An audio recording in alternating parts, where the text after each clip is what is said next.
4주 동안 성탄의 참된 의미라는 주제로 이렇게 말씀을 나누고 있습니다. 오늘은 마지막 시간으로 흑암 가운데 비추인 큰 빛, 흑암 가운데 비추인 큰 빛이라는 제목으로 하나님 주신 은혜를 여러분과 나누고자 합니다. 우리가 자주 쓰는 그 사자성어 가운데 주객전도라는 그런 말이 있습니다. 주객전도. PPT로 준비했는데요. 사전적인 의미는 주인과 한문이 이렇게 깨져서 나오군요. 주객전도. 주인과 손님의 위치가 뒤바뀌었다라는 그런 뜻인데, 사물의 경중, 중요하고 또 덜하고, 선후, 먼저 해야 될 것인가, 또 뒤에 해야 될 것인가, 완급, 천천히 빠르게 해야 될 것인가, 이런 이 순서가, 이것들이 서로 뒤바뀐 경우를 우리가 보통 주객전도라고 말합니다. 그런데 세상 사람들이 이 크리스마스를 대하는 모습을 보면은 주객전도라는 그런 사자성어가 딱 떠오릅니다. 크리스마스의 주인공인 예수님보다는 산타클로스와 루돌프 사슴과 백화점의 화려한 트리 장식과 달콤한 가사의 캐롤송, 그리고 연인들이 주고받는 그 선물, 그것들이 더 부각되는 모습을 보면서 성탄절, 요즘의 성탄절 세속적이고 주객이 전도된 그런 모습 같구나 하는 생각이 듭니다. 그런데 세상 사람들이 예수님보다 산타를 더 생각하는 것은 당연합니다. 이상한 일이 아닙니다.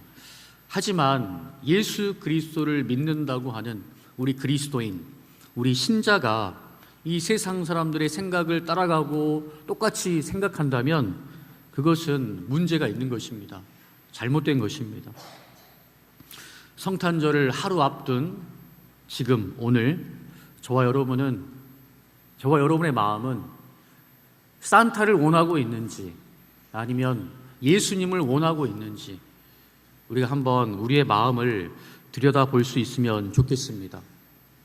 도깨비 방망이와 알라딘 램프의 그 지니처럼 우리의 요구를 다 들어주는 그런 산타를 내가 갈망하고 원하고 있는지, 아니면 모든 인간이 지니고 있는 근본적인 문제, 그 문제를 해결해 주시기 위해서 이 땅에 오신 예수님을 갈망하고 있는지, 우리의 속마음을 성탄절 하루 앞둔 지금 우리가 한번 살펴보면 좋겠습니다.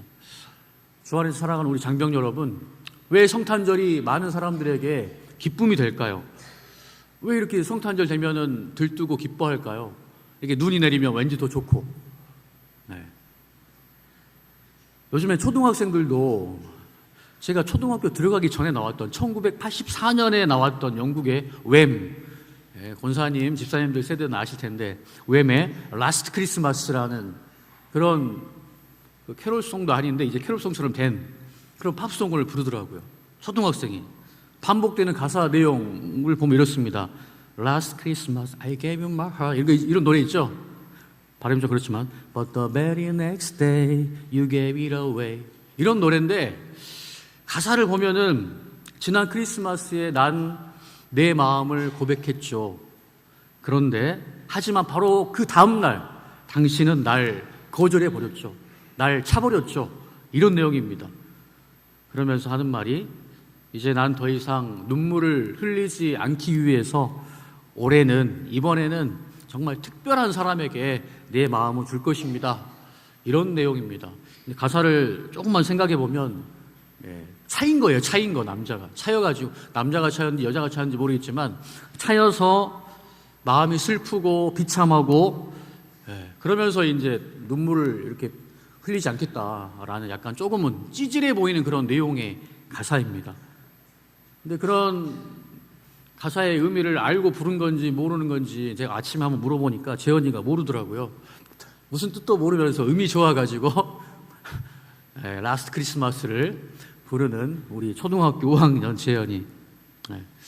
재현이 그 모습을 보면서 우리가 그 성탄절의 의미를 잘 알지 못하면서 그것들을 모른 채 마냥 흥얼거리고 있는 것은 아닌가 하는 생각을 해보았습니다. 주 안에서 살아가는 우리 장병 여러분, 예수님이 오신 이 성탄절, 그것을 우리는 왜 이렇게 덩달아서 기뻐할까요? 여러분, 그 이유는 조금 전에 우리 예찬 형제가 기도했지만 오직 예수님만이 우리 모든 인간에 있어서 유일한 희망이기 때문입니다. 여러분, 무엇에 대한 희망일까요? 우리가 전에 3주에 이어서 예수님께서 이 땅에 오신 이유, 그죠? 죽기 위해서 오신 예수님, 그런 시므온이 만난 아기 예수, 이런 제목들을 나누면서 우리가 배웠던 게 무엇입니까? 인간이 가지고 있는 본질적인 그 문제, 그것은 바로 죄와 죽음이라는 근본적인 문제입니다.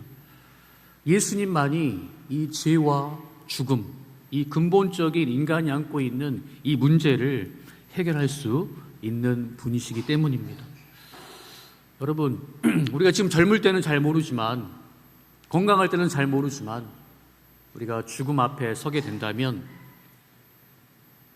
그때는 여러분들이 들었던 말씀, 이 말씀이 또 생각나면 좋겠고, 그렇게 힘든 때에 가서야 생각나기보다 지금 여러분이 이 말씀을 마음에 새겨서 예수님을 잘 믿으면 좋겠습니다. 한 번 죽는 것은 사람에게 정해진 것이고 그 이후에는 심판이 있으리라고 성경이 분명히 말하고 있습니다. 이 문제를 해결하기 위해서 하나님이 육신을 입고 이 땅에 오신 날이 바로 성탄절입니다. 그런데 문제는 여기에 있죠. 우리가 이것을 머리로는 압니다. 머리로는 아는데 현실에서는 이 사실이 그렇게 중요하게 생각되지 않고 바쁘게 지내고 워낙 세상의 즐거움이 크고 삶이 바쁘다 보니까 이 근본적인 문제를 해결하러 오신 예수님보다는 삶 속에서 소소하게 우리의 만족을, 우리에게 기쁨을 주는 산타클로스가 우리는 더 기쁘고 또 환영하고 그런 삶을 살고 있는 것입니다. 예수님께서 우리에게 주신 근본적인 문제의 해결보다 산타클로스가 가져다주는 세상적인 기쁨과 성공과 선물을 우리가 더 원하고 있기 때문에 우리가 성탄절이 그냥 밋밋하고 감사가 없고 즐겁지 않은가 하는 것을 우리가 한번 생각해 보면 좋겠습니다. 여러분은 성탄절 맞으면 무엇 때문에 기쁜가요?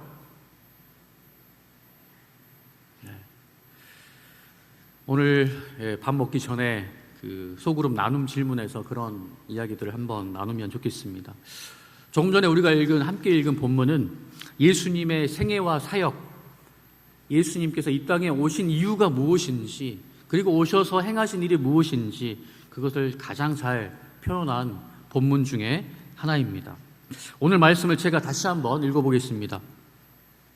예수께서 요한이 잡혔음을 들으시고 갈릴리로 물러가셨다가 나사렛을 떠나 스불론과 납달리 지경 해변에 있는 가버나움에 가서 사시니 이는 선지자 이사야를 통하여 하신 말씀을 이루려 하심이라. 일러스되 스불론 땅과 납달리 땅과 요단강 저편 해변길과 이방의 갈릴리여, 흑암에 앉은 백성이 큰 빛을 보았고 사망의 땅과 그늘에 앉은 자들에게 빛이 빛이었도다 하였느니라. 예수님은 이렇게 공생의 사역을 본격적으로 하나님의 천국 복음을 전하기 전까지는 갈릴리 나사렛 지역에서 사셨는데 이제 세례를 받으시고 본격적인 사역을 시작하는데 어디로 가셨냐라고 기록된 것이 뭐냐면 가버나움, 나사렛을 떠나서 스불론 납달리 지경 해변에 있는 가버나움으로 가셨다라고 말합니다. 그러면서 오늘 본문이 그 이유가 무엇인고 뭐라고 말하냐면은 14절에 이는 선지자 이사야를 통하여 하신 말씀을 이루려 하심이라. 그러면서 선지자 이사야가 BC 700년경에 예언했던 메시아가 오면 하실 일에 대한 그 예언을 이야기했는데 그게 바로 15절 16절입니다. 흑암에 앉은 백성이 큰 빛을 보게 되는 그 사건을 이루기 위해서 예수님께서 나사렛을 떠나서 갈릴리 호수 주변에 가버나움 지역에 가서 사셨다라고 이야기합니다. 인용된 이 말씀은 이사야서 9장 1, 2절에 기록된 말씀인데요. 이사야서 9장 1, 2절 말씀 우리 다 같이 한번 읽어보겠습니다. 이사야서 9장 1절 2절. 이사야서 9장 1절 2절. 네, 한번 정말 없니? 이사야서 9장 1절 2절. 없으면 제가 읽겠습니다. 전에 고통받던 자들에게는 흑암이 없으리로다. 옛적에는 여호와께서 스불론 땅과 납달리 땅이 멸시를 당하게 하셨더니 후에는 해변길과 여단 저쪽 이방의 갈릴리를 영화롭게 하셨느니라. 흑암에 행하던 백성이 큰 빛을 보고 사망의 그늘질 땅에 거주하던 자에게 빛이 비치도다. 똑같은 말씀입니다. 똑같은 말씀. 이 말씀을 그대로 인용해서 오늘 14절, 15, 16절이 나왔습니다. 흑암에 앉은 백성이 큰 빛을 보았다. 이게 무슨 뜻일까요? 예수님이 흑암을 비춘 빛이시며 우리에게 하나님의 나라를 소개하러 오셨다라고 한 말씀. 이것은 예수님께서 저와 여러분을 죄와 죄로 물든 하나님께 도저히 가까이 갈 수 없는 저희들을 하나님의 자녀로 다시 부르시기 위해서 이 땅에 오셨다라는 말씀입니다. 우리들이 이 성탄절을 기뻐하는 근본적이고 본질적인 이유는 바로 예수님의 탄생과 오심이 이 성탄절의 의미가 우리 모두를 천국 백성으로 부르신 것이고 절망과 흑암에 갇힌 우리에게 빛이 되시고 죽음의 땅에 붙들려 있는 우리에게 생명을 주러 오셨기 때문이라고 오늘 본문이 말하고 있는 것입니다. 우리를 죽을 수밖에 없는 죄와 사망에서 건지시기 위해서 예수님께서 오셨다라는 것입니다. 그런데 문제는 뭐냐면 우리가 이 본문을 읽고도 우리에게 마음에 감동이 없는 이유는 뭐냐면 우리는 스스로 나는 흑암에 행하던 백성이 아니다라는 생각을 합니다. 나는 적어도 좀 떳떳하고 나 정도면 천국 갈 수 있고 나는 죄인, 나 정도면 죄인 아니지 하는 이런 생각을 하고 있다면 성탄절이 결코 기쁠 수가 없습니다. 그러나 성경은 일부가 흑암 가운데 있고 일부는 빛 가운데 있고 그렇게 말하지 않고 모든 인류가 아담 이후로 태어난 모든 사람이 흑암 가운데 있는 존재, 죽을 수밖에 없는, 암에 걸리면 말기가 되면 거의 살기 힘든 것처럼 죄악의 바이러스에 감염된 모든 인간은 죽을 수밖에 없는 그런 흑암 가운데, 깊은 흑암 가운데 있는 존재인데 거기에서 우리를 건지시기 위해서 하나님이 육신을 입고 이 땅에 오셨다라고 말씀하고 있는 것입니다. 그렇기 때문에 저와 여러분들이 나는 죄인이 아니다라고 생각한다면 성탄절이 기쁠 이유가 없습니다. 산타크로스가 더 기쁘죠.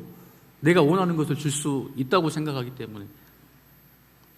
우리가 해마다 오는 성탄절이 언제부턴가 습관처럼 여겨지고 아무런 감흥이 없는 그냥 밋밋한 그런 절기가 되고 있다면 왜 그럴까? 그것은 시간이 지날수록 우리의 신앙이 깊어지는 것이 아니라 예수님으로 말미암는 감격과 예수님 안에서 해답을 찾기보다는 현실에서 예수님을 외면하고 사는 그런 일에 우리가 더 많이 익숙해졌기 때문입니다. 어떤 질병의 근본적인 원인을 치료하기보다는 증상을 완화하는 그것에만 우리가 마음이 가 있기 때문인 것입니다. 하나님은 우리에게 참으로 복된 소식을 천사들을 통해서 목자들을 통해서 주셨습니다. 그리고 우리에게 필요한 모든 것을 약속해 주셨습니다. 뿐만 아니라 약속해 주셨을 뿐만 아니라 직접 육신을 입으시고 우리가 사는 세상 속에 신이 찾아오셨습니다. 시간을 창조하신 분이 시간 속에 어떤 찬양의 가사처럼 시간을 뚫고 역사 속으로 저와 여러분의 삶 속으로 찾아오신 것입니다. 예수님은 첫 시간에 우리가 나눈 것처럼 어디에서 태어났죠? 더러운 말 구유에 나셨습니다.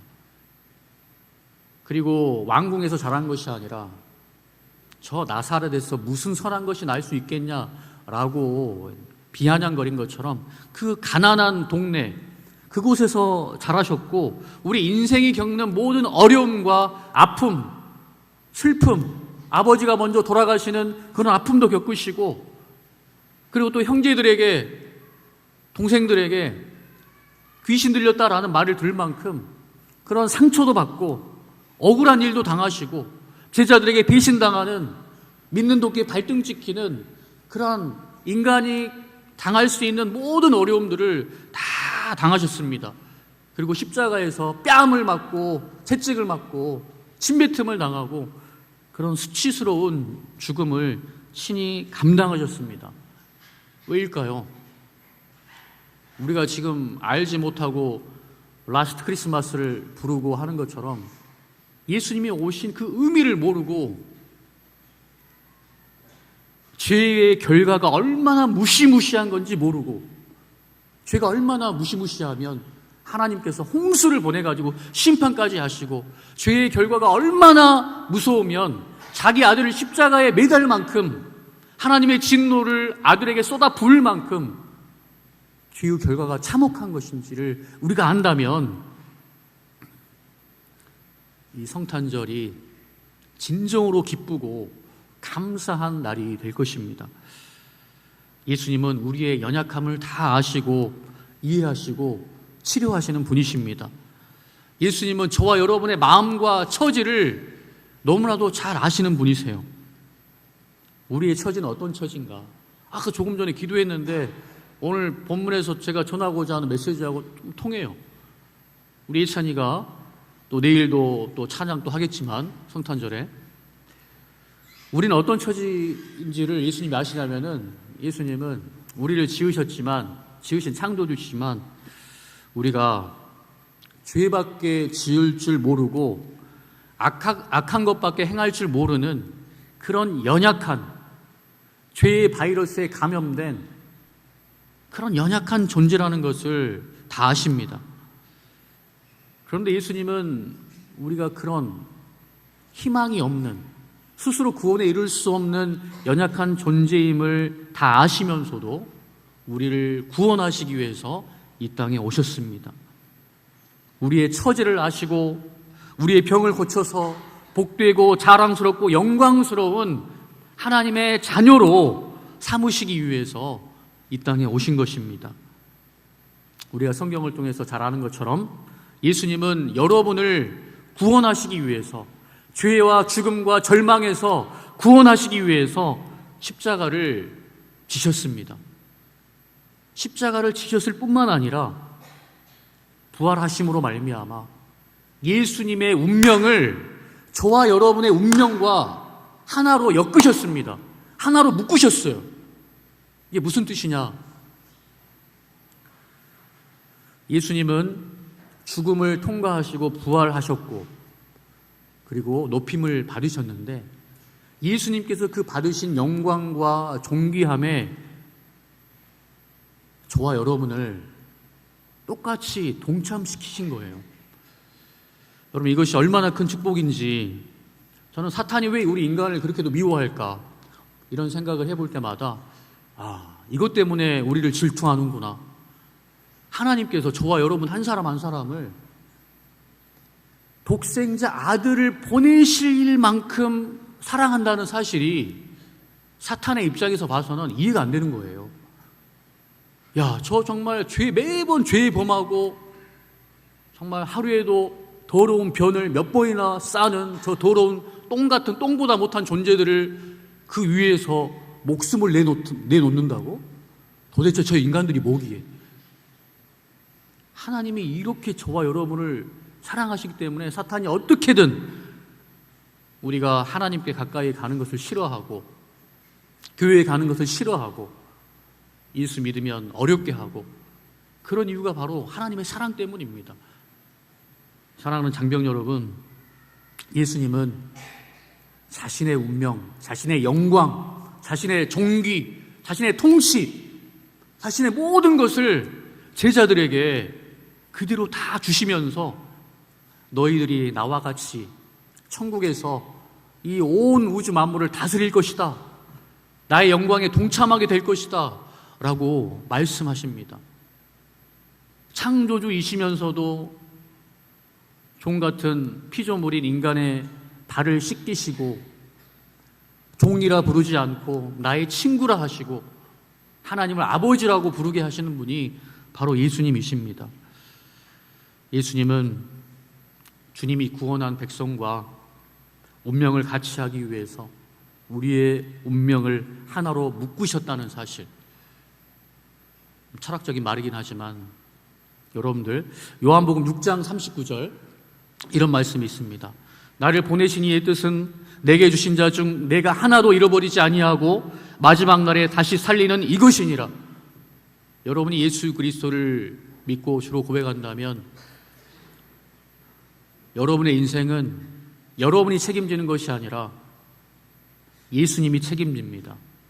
단 하나도 잃어버리지 아니하고 마지막 날에 내가 죽음을 통과하고 부활한 것처럼 내게 보내주신 자, 여기에 있는 여러분 한 사람 한 사람을 예수님께서 다 살리셔서 천국으로 인도하시겠다는 예수님의 열심과 예수님의 결단과 예수님의 작정이 이 말씀 가운데 담겨 있습니다. 예수님은 여기까지 목적하시고 이 땅에 오신 겁니다. 저와 여러분이 흔들릴 수 있지만 예수님은 결코 여러분의 손을 놓지 않을 것입니다.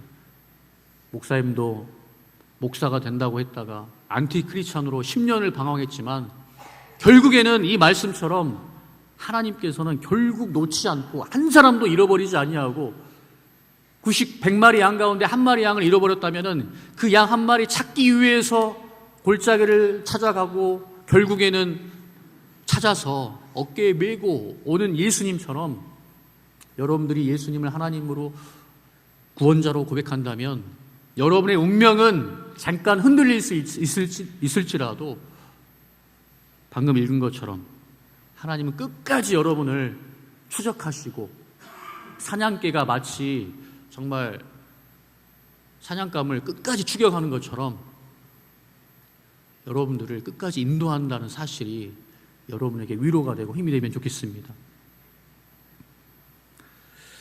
로마서 8장 38절 39절 말씀도 한번 읽어보겠습니다. 예수님의 운명을 우리와 하나로 묶었다는 그 표현의 의미가 무엇인지 살펴보고 있는 것입니다. 내가 확신하노니 사망이나 생명이나 천사들이나 권세자들이나 현재일이나 장래일이나 능력이나 높음이나 깊음이나 다른 어떤 피조물이라도 우리를 우리 주 그리스도 예수 안에 있는 하나님의 사랑에서 끊을 수 없으리라. 예수님께서 저와 여러분을 구원하시고 하나로 묶었는데 이 묶어버린 것을 사탄이 죽음조차도 그 무엇도 끊을 수 없다라고 말하는 것이 예수 그리스도를 구주로 고백하는 신자의 운명입니다. 예수님께서 자신의 운명을 보잘것없는 우리의 운명과 하나로 묶으셨다는 사실, 이것을 조금만 생각해 보면 우리는 절망 중에서도 감사할 수 있고, 그래서 사도 바울이 항상 기뻐하라, 범사에 감사하라, 그렇게 할 수 있는 이유가 내가 지금 죽은다 하더라도 그 죽음이 끝이 아니고 영원한 천국이 있음을 우리는 알기 때문입니다. 지난주에 제가 언급한 것처럼 이제 30살이고 예쁜 딸이 있는 우리 한 청년, 저희 그 제자 청년이 담도암 3기로 올 12월까지 산다는 사형 선고를 받았지만 그럼에도 불구하고 복음밖엔 없습니다. 복음의 의미를 알고 그 예수님으로 인하여서 사망을 넘어선, 사망을 이기는 부활로 인하여서 감사하고 기뻐할 수 있는 그 이유가 저와 여러분의 심령 가운데 있기 때문입니다. 그래서 우리가 성탄절을, 그리고 주님의 오심을 기뻐하고 감사할 수 있는 것입니다. 만약 이러한 감사와 소망이 없다면, 기대가 없다면 우리는 기독교를 모르는 것입니다. 복음이 무엇인지, 예수님이 왜 오셨는지, 인생의 가장 중요한 문제, 그것이 죄라는 것을 모르는 것입니다. 우리가 죽을 수밖에 없는 죄인이라는 사실을 모르는 것입니다. 여러분, 구원의 의미가 무엇인지 잘 보여주는 사건이 있는데요. 우리 탄광 매몰 광부 368시간 만에 구조되었다라는 그런 이야기가 있습니다. 아주 오래전 일입니다.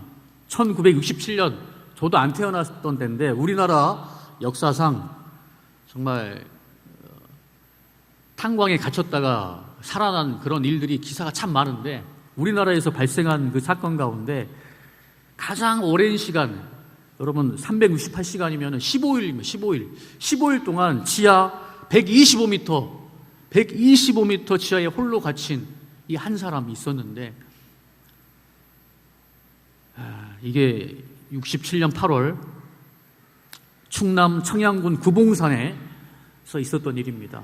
작업을 하다가 막장에 그 밑에서 물을 퍼내는 그런 작업을 하고 있던 사람인데, 그 막장을 받치던 이 나무가 갱목이 이렇게 무너져가지고 갑자기 갇혀버리게 된 거예요. 혼자서 125m 아래에. 그림을 보시면 처음에 이제 구조됐을 때 그 모습인데, 그림을 보면 여러분들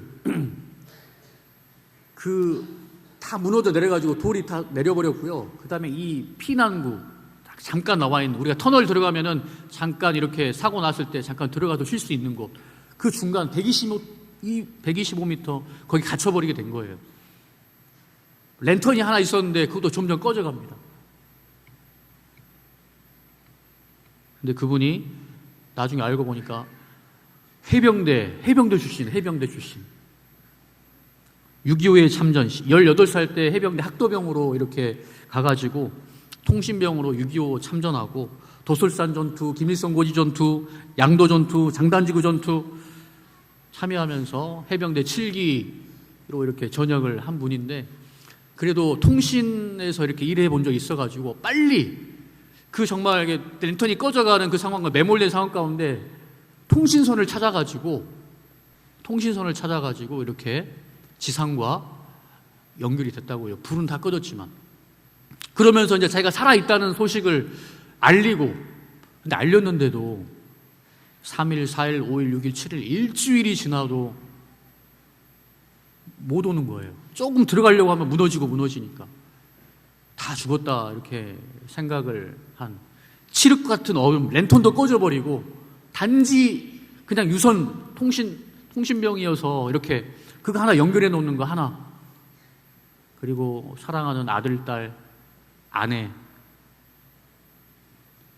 그거 생각하면서 이렇게 버텼는데, 결국에는 15일 만에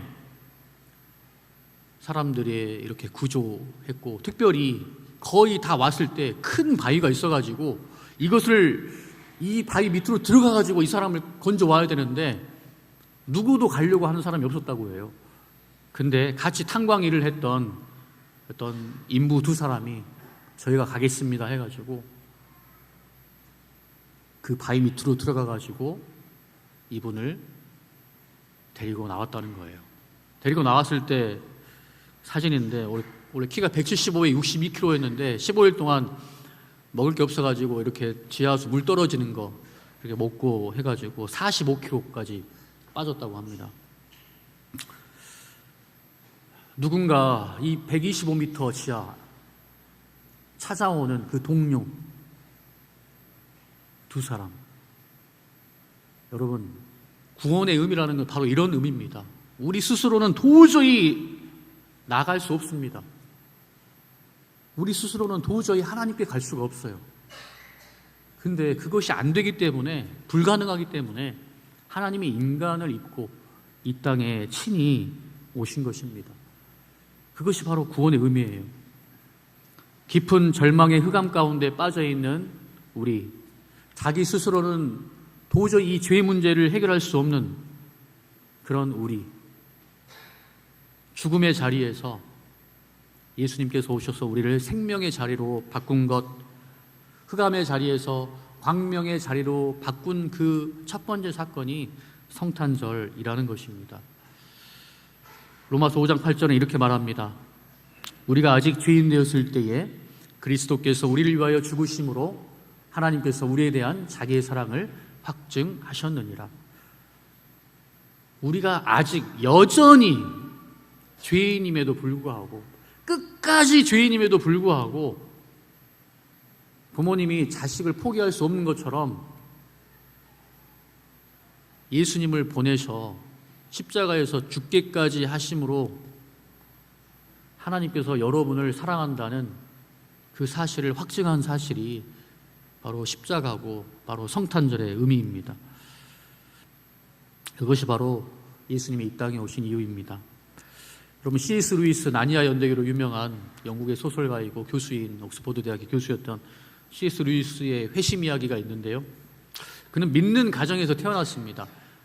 그 당시 산업혁명을 겪고 나서 이렇게 영국 사회가 잘 살면서 이렇게 물질주의가, 세속주의가 오면서 사람들이 하나님을 많이 떠났거든요. C.S. 루이스도 마찬가지, 믿는 가정에서, 믿는 배경에서 태어났지만 10대 후반에 고등학교 때쯤에 무신론자가 됐습니다. 별거 없네. 하나님은 없다. 이 과학이 발전하고 이런 상황 가운데 무슨 신이 있냐. 무신론자가 됐습니다. 그러나 다 설명할 수 없지만 그가 대학 교수가 되어서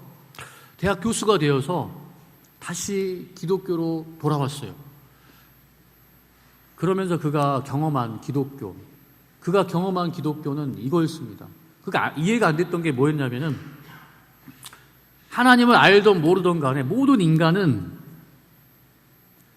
무엇이 선인 줄 알고 무엇이 악인 줄 아는 그 양심이 있다는 사실, 양심의 가책이 있다는 사실, 그것을 그가 생각하게 된 거예요. 이 인간이 진화에서 태어났다면 이 양심의 가책은 무엇인가? 왜 악한 일을 보면 분노하게 되고 선한 일을 보면 기뻐하는가? 이것은 무엇으로 설명할 수 있는가? 과학으로 설명이 안 된다는 거예요. 그러면서 이 양심의 가책이 있는데, 이 양심의 가책에 대해서 내 스스로는 해결할 능력이 없다는 것을 그가 알게 된 거예요. 그러면서 절망하게 되죠. 루터가, 영화로도 나왔지만, 루터가 정말 어떻게든 율법을 지키고 싶은데, 그래서 막 고행을 하는데 그 죄 문제가 해결이 안 되는 거예요. 어거스틴도 마찬가지, 이 죄 문제. 정말 이 쾌락을 좋아하는 어거스틴이었는데, 아우구스티누스. 이 예수를 믿으면 없어질 줄 알았는데 이 정욕이라는 게 안 없어지는 거예요. 이 죄 문제를 해결할 수 없다는 그 비참함, 이 비참함을 깨닫지 못하면 우리가 구원의 의미를, 기독교를 알 수 없다라고 C.S. 루이스가 이야기하고 많은 사람들이 그런 이야기를 합니다. 사도 바울도 내 안에 두 가지 마음이 있다. 하나님의 뜻을 행하고자 하는 그런 마음과 내 정욕대로 행하고자 하는 그 마음, 이 두 가지가 내 안에 있다. 오라 나는 공고한 자로다. 이 사망의 몸에서 누가 나를 건져내랴. 저도 목사입니다. 여기 안수 집사님도 계시고 권사님도 계시고 이제 예수 처음 믿은 사람도 계시고 다 필요 없습니다. 목사라 할지라도 내 안에 이 두 가지 욕망이 존재하는 것 피할 수가 없습니다. 육신을 입고 있는 이상 이 문제를 제 힘으로는 해결할 수가 없습니다.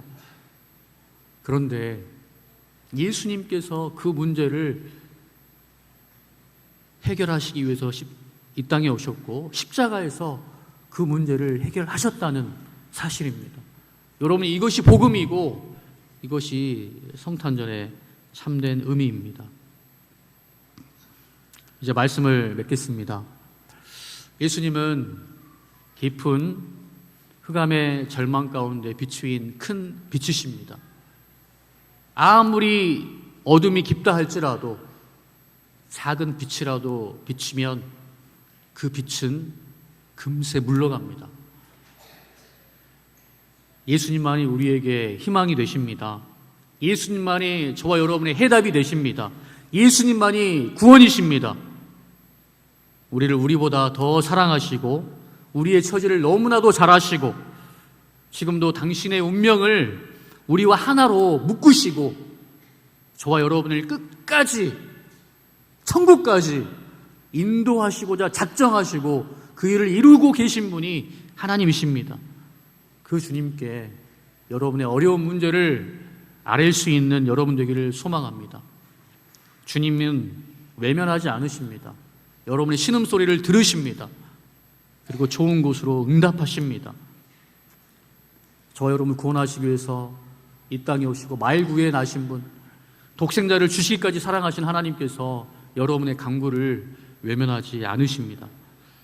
자기 아들을 아끼지 아니하시고 우리 모든 사람을 위하여 내주신 이가 어찌 그 아들과 함께 모든 것을 우리에게 주시지 아니하겠느냐. 이것이 성령이 우리에게 약속한 말씀이고 이 성탄절이 우리에게 기쁨이 되는 이유입니다. 여러분이 이 성탄절 그 의미를 다시 한번 생각해 보고 인생의 가장 큰 문제가 무엇인지, 그리고 그 문제가 죄라는 것과 예수님은 그 문제를 해결하셨다라는 사실이 여러분의 인생과 어떤 관계가 있는지를 생각해 볼 수 있는 이번 성탄절이 되면 좋겠습니다. 기도하겠습니다.